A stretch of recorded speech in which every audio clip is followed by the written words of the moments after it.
Was the star of the Bethlehem is I identify flying object, three wise men guided by spaceship to Jesus' birth. The star of the Bethlehem is the name given to an event in the night sky that the Gospel of Matthew say herald the birth of Jesus. Three wise men, magi or kings, went to King Herod and asked, "Where's the one who has been born King of the Jews? We saw the star in the east and have come to worship him."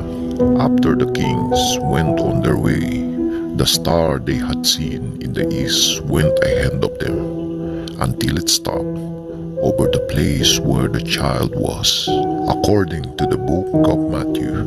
So we have a moving star in the east big enough to notice above others with the naked eyes.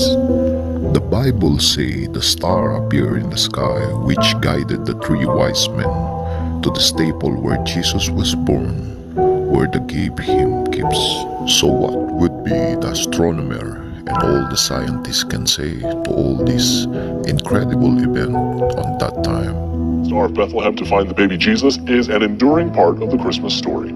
And it turns out there's a historical and scientific evidence of a special star at a time and place that aligns with accounts in the Bible. As KGUN 9 Under Science, Craig Smith reports, astronomers think it wasn't truly a star, but something else that would have caught the attention of the wise men of the time. Some astronomers, scientists, and alien hunters claim no star would move in such a way, and claim that their three wise men were guided by extraterrestrial influence to Bethlehem. According to the website thought.co, many who believe that the god or gods of the traditional were actually alien visitor advanced the idea the star could have been a UFO, an extraterrestrial spaceship that led the Magi to the Bethlehem.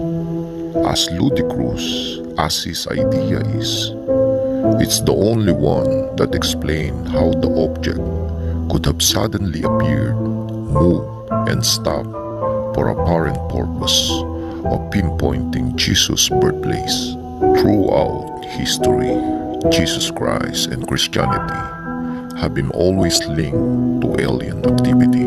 Two separate texts from Egypt now being held in Morgan Library and Museum in New York City, and the other at the Museum of the University of Pennsylvania suggests Jesus was an alien shapeshifter. The text described Judas' betrayal to Christ. Then the Jews said to Judas, "How shall we arrest him? For he does not have a single shave, but his appearance changes. Sometimes he is ruddy, sometimes he is white, sometimes he is red, sometimes he is wet colored, sometimes he is pallid like ascetic, sometimes he is youth, sometimes he is an old man." Another text written in the Coptic language, a form of Egyptian, describe how Pontius Pilate had dinner with Jesus the night before his crucifixion.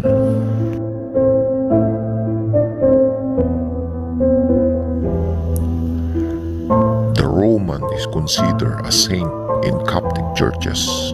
Tell Jesus, "Well then behold, the night has come. Rise and withdraw. And when the morning comes, and they accuse me because of you, I shall give them the only son I have, so that they can kill him in your place." To which Jesus responds, "O Pilate, you have been deemed worthy of the great grace, because you have shown the good disposition to me." If throughout the history, and Jesus Christ and Christianity have been always linked to alien activity, let's go back to the Star of Bethlehem. When the Bible says Jesus was born as Mary and Joseph traveled to Bethlehem to register with the Roman government, historical records independent of the Bible show that was by order of Caesar Augustus in the year 3 BC. The Magi are believed to be learned priests of an ancient Persian religion that made precise studies of the night sky. Michael McGee is the director of U of A's Flandreau Planetarium.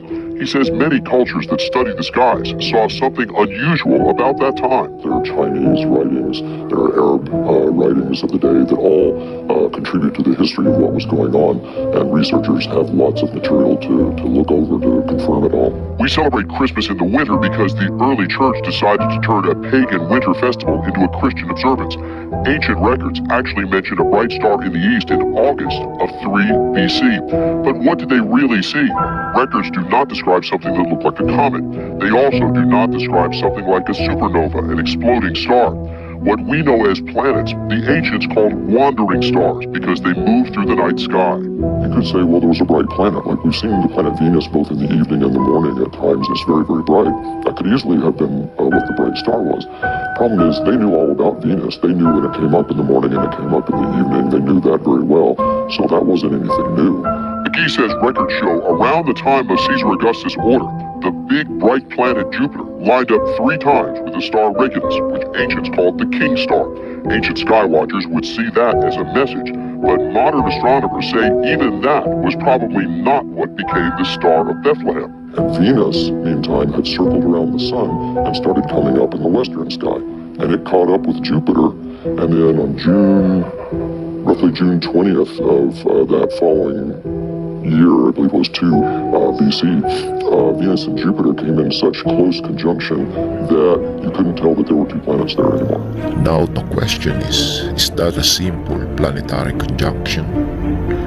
An alignment of one or more planets with the Sun and Earth, or something out of extraordinary? Watching